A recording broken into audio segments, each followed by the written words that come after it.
Welcome back. Here's a topic a lot of us wrestle with year-round, but especially during holiday season.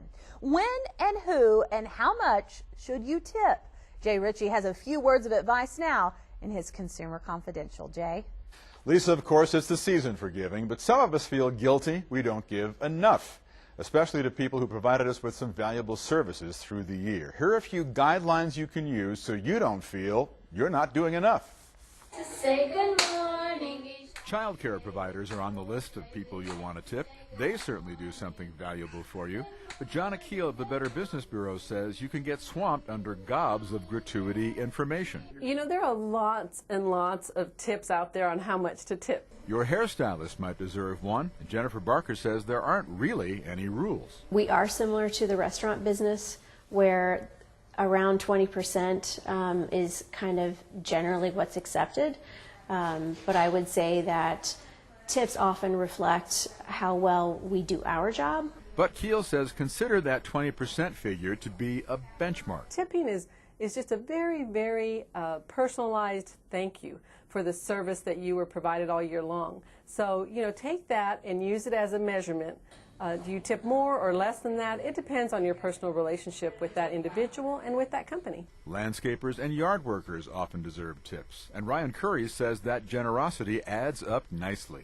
I would say maybe a quarter to a half of our business that gives either my company or my workers tips.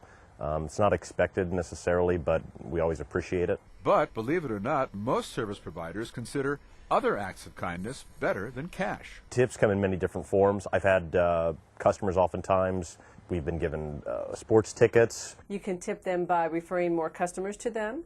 You can tip them by passing along a good word about the company so that they get kind of free publicity, so to speak. I think one of the most powerful ways to say thank you to a provider is to write a nice letter to their company telling them what great service they provided you throughout the year. And you can always feed them. If you're working so busily from morning till night, sometimes that extra homemade Christmas candy is just what the doctor ordered when it comes to 4 o'clock and you haven't had lunch. Be careful, though, because some companies forbid tipping. You might ask them just to be safe.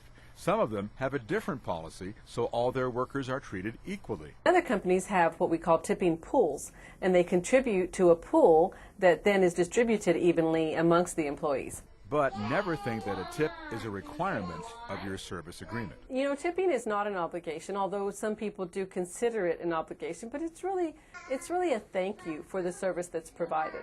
So a tip is like anything else, it's earned, you know, just like trust is earned.